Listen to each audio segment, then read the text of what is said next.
Evening and good morning, depending on where you are watching the show from. I want to basically say first, because I understood how Nigeria think and how Nigeria work. They will come up to say, I have been paid. Please, I want to make it very clear. Hope you are hearing me. I want to make it very clear that I have never been paid and nobody paid me for this. The reason why I decided to come out is because of the life that was lost in Nigeria and so many things that is going on at the same time in Nigeria. Hello, can you hear me? Everybody's hearing you. Go ahead. All right, thank you. First of all, I started doing this on Twitter, but Twitter, they are restricting me. I want to first of all say, you can follow me on Twitter with the name Boris Moro, Boris Moro. Hello. So the whole scenario is that President Muhammadu Buhari, he died on the 19th of February. On the 19th of February, please, those analysts, if you can take notes, take pen and your paper and note these things down. Note them down carefully. I'll be giving you specific things here, specific details right now.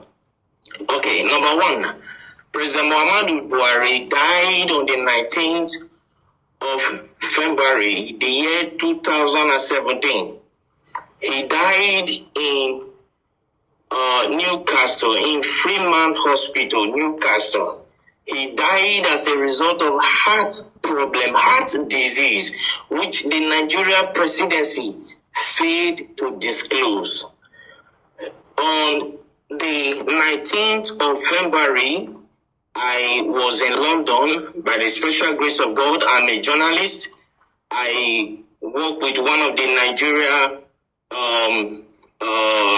broadcasting station and one of the leading Nigeria broadcasting stations. So I covered the event in London. He died in Freeman Hospital, Newcastle. I was there. I covered the event. Then, Muslim, they don't embalm people. So on the 20th of February, he was flew in to Saudi Arabia where he was buried. I was there live and I covered the event where Aisha Buhari put on white attire. I think you are with me. Go ahead. So where Aisha Buhari put on white attire Can you pause a bit? And let me remind Nigerians and the entire world that this event he said he covered, he have the video. I do. Go ahead. I have all the video. So the Nigeria Aisha was putting on white as a sign of mourning to her husband, who is the late President Muhammadu Buhari. Then the children, according to the Muslim tradition, were putting on black. I have the video, I have the photograph and everything. You understand? Then on the 23rd of February, I was in Ethiopia as a journalist. I moved around. So I was in Ethiopia where the African Union, the AU, held a summit, a mini silence for late President Muhammadu Buhari on the 23rd of February, the year 2017. Hold on, please. I know that interrupting you is I know this kind of thing is very, very difficult. But please, hold on. Now, you, after covering the event, you went to Ethiopia on the 23rd of April, on the 23rd of February Yes. 2017. And Yes. you covered You were there at the African Union Summit or whatever. Yes. You covered it with your own camera as a journalist, and Yes. you have the video. Exactly, I do. Go ahead. So I covered the events there where the African Union hold a minute silent for late President Muhammadu Buhari. So to show their last respect to the late President Muhammadu Buhari of the Nigeria government. Then on the 28th of February, which I think is the last day of February, then what was it called?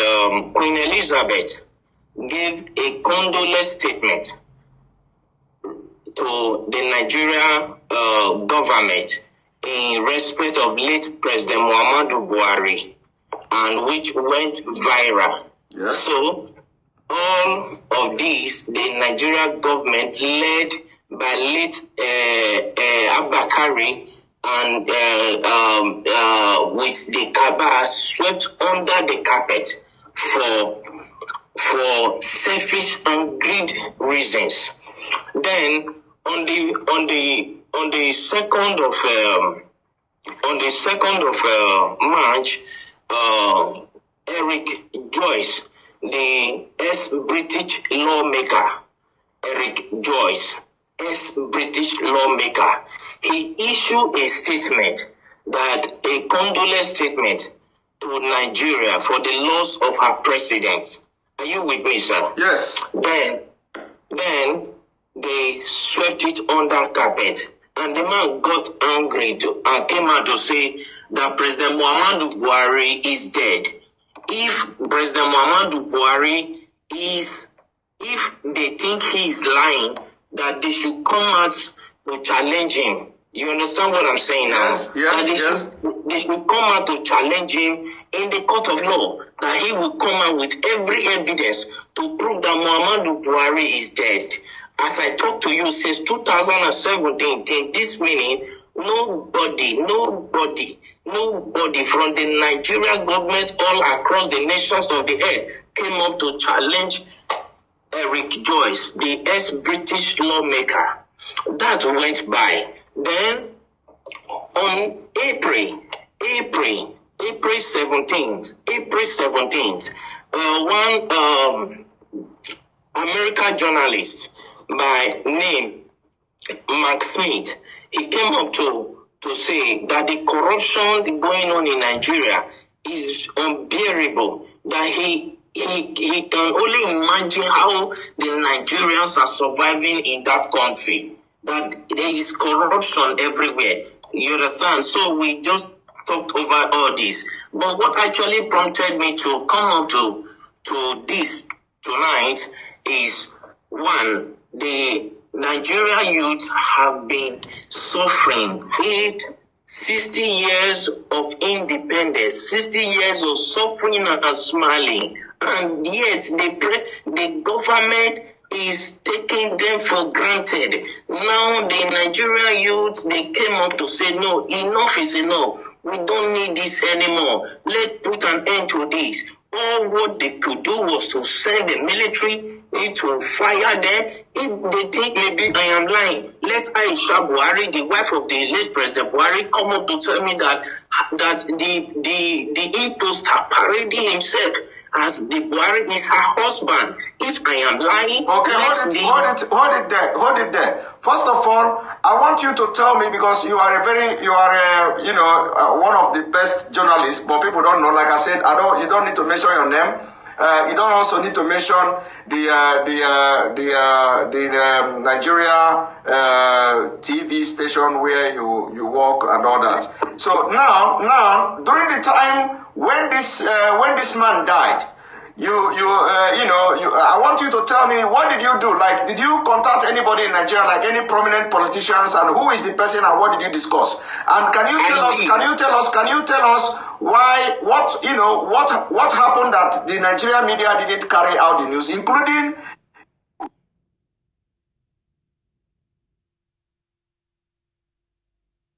fortunate that Abakari is dead.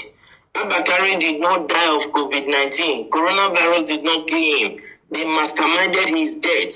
That is number one. I have proof for everything I'm saying because I am a media personnel and for me to say whatever thing, I know I can prove it anywhere on the earth. You understand what I'm saying? First and foremost, when after that we came to Nigeria and we tried to publish the news. Let me state categorically. I don't want to mention the name of the broadcasting this thing I work with. Don't mention it. Our firm was suspended by the National Broadcasting Commission, NCC, NBC, National Broadcasting Commission, suspended our firm, our broadcasting station from airing because we carried the news. Because they know they have information that you were there. You were there and they followed everything. So when you came to Nigeria, they suspended your firm. So I'm coming to that, sir. Let's not rush it.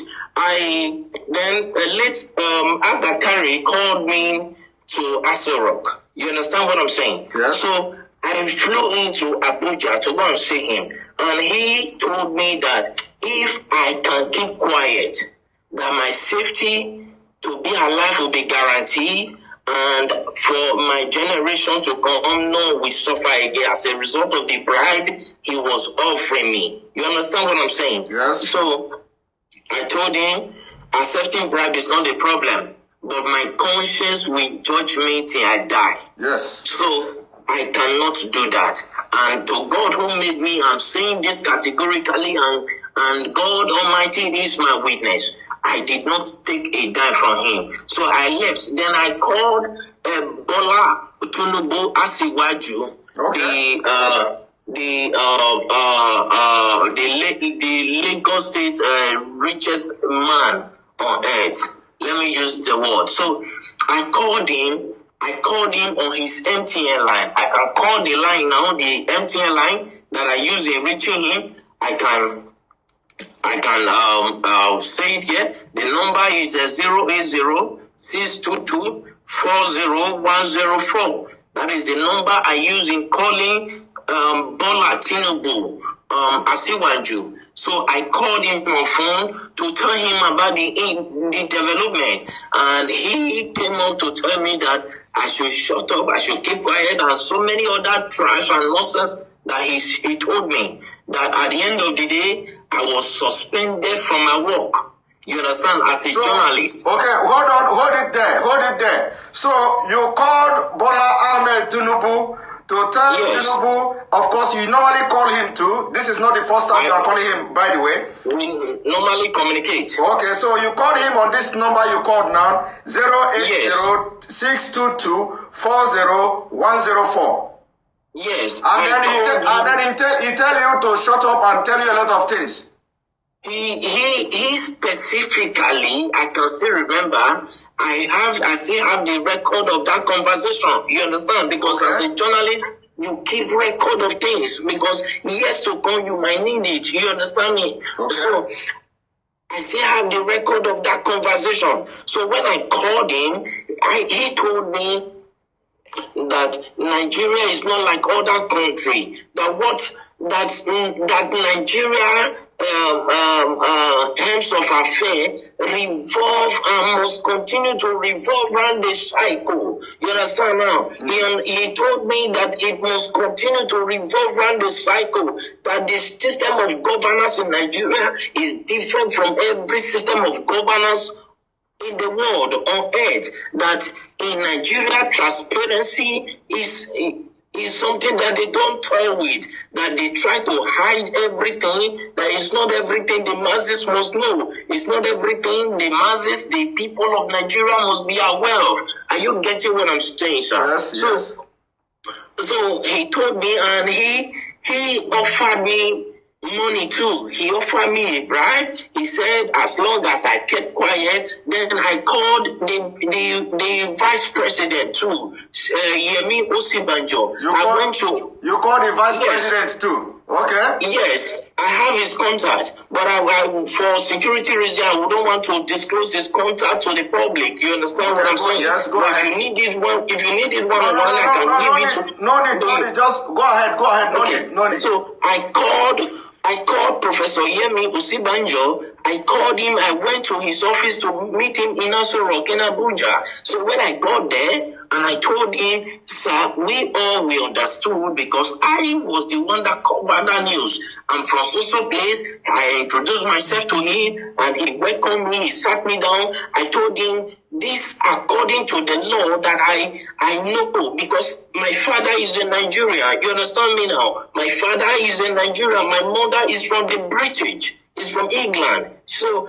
I told him that according to the laws that are known in Nigeria, when the president died, the vice president automatically will become the president. You understand? As a way of moving the country forward. He said that the Nigerian government is not run in that system.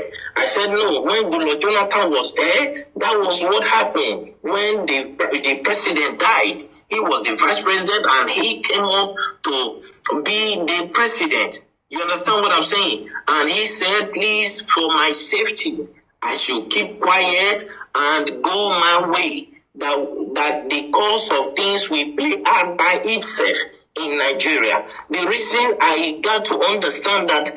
Can you pause a little bit, please? I know that this is very difficult, when I'm, pausing you all the time. So, is it that because of the way you have actively trying to air this news was the reason why you were suspended and sacked or something?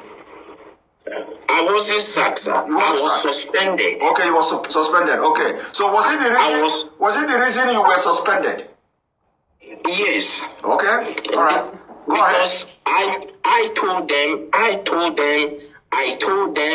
that I will publish it. Then as at that time, I was receiving so many threats.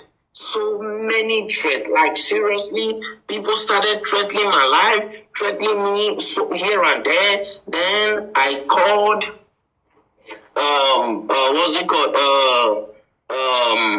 El-Rufai, because El-Rufai was there when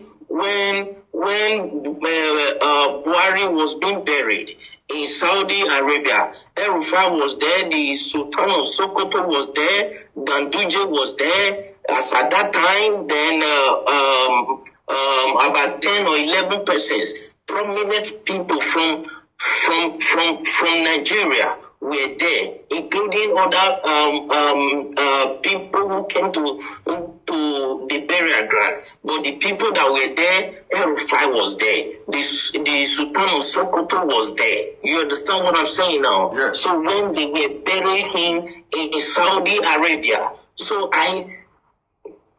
and they started threatening me. At that time, they threatened me.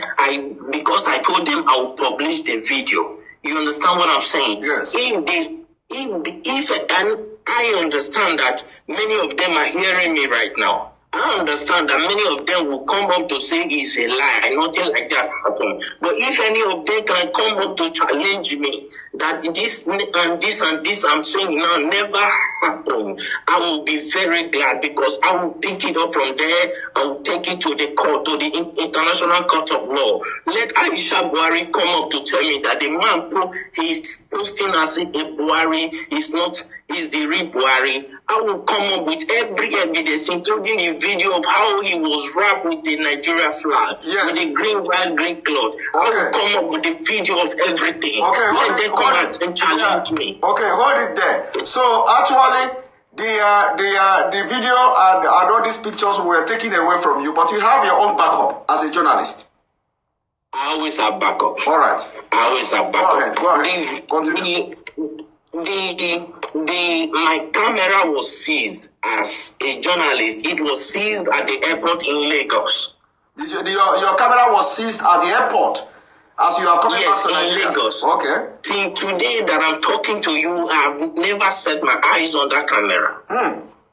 But you have backup. You understand what I didn't know that. You know they have Of course, I have all my backup. Even this evening, I was going through the backup. I was playing all of them. I was going through them again. So if they want to debunk this thing, I'm saying that it's a lie. Nothing like that happened. How come the AU, the Africa, our presidents, had a minute silent for them? As at that time, I could remember I called the president of Ghana on this issue. The president of Ghana told me that it is not in their interest that if the people of Nigeria cried out for 30 days, that is when they will take up the case, that the AU will take up the case. As long as nobody has cried out, that it is assumed that they understood what is going on, that in Nigeria is not Ghana. That is what the president of Ghana told me. You understand what I'm saying now? Yeah. I understand that many of them are hearing me right now. Let any one of them come up to challenge me. I went to Ethiopia. I spoke with a prime minister, with one of the lawmakers there, and he told me that it is not in their interest. Then I accused him of being bribed. If not, he would have come up with an action, because he is the secretary of the AU, of the African Union. You understand me now? As at then. Yes, as at that time. So I challenged him. I accused him that they have been offered bribe, and he told me that he has never received any bribe from Nigeria, though many of them are coming with proposal. But whether he later accepted bribe, I don't know. You understand what I'm saying now? But the truth is this: Buhari is long dead in Freeman Hospital in Newcastle in London on the 19th of February, the year 2017. He's dead. Buhari is dead. He was buried in Saudi Arabia. Nobody can tell me that he's still alive. Buhari, that I know, if you look, when Nnamdi Kanu came up, you understand, they said that he's talking rubbish. Now, so let me give you the full detail of us really on ground here. Please, let this be top secret. Now, the conspiracy theory that Buhari died since 2017 is very true. With the help of the British and our cabals, they were able to get a replacement. They did some clones on that guy, made him look like the president, and have been controlling him on what to say. That guy. They have been controlling him on what to say. They have been controlling him on what to say. And that is why you can never see him come live. You can never see him come and address Nigerians live, where you will ask him question. Because, the time they brought him, was it during the election, during the pandemic, when they were outside and the cameras, that was the first time the camera was outside and he was talking. They asked him question and he started talking rubbish. So Garba Shehu was at the back doing the cameraman like this, cut. How many of you remember that? How many of you remember that? When they came outside, they asked him a question and he started talking rubbish. So the Garba Shehu was at the back of the camera doing like this. Cut. Just few months ago, or a few weeks ago. Cut. And they cut. Immediately the cameraman, the journalist cut the video. That is to show you that this military man is saying here is the truth. That they are the one telling him what to say. They are the one telling him what to say. And that is the reason they cannot allow him to come and address Nigerians live. They can never organize press conference where journalists will ask questions because nobody will be there telling him, and he present me the translation, my God, deliverance, whatever words that is fit to describe it. All I know is that that was a message clearly passed. You see, Nigeria to cover it up. But Buratai is matching them properly. Buratai is in total control of the army, very badly. He doesn't want to spoil his name because Nigerians don't even want him to. Without reading. Because they tell him what to say.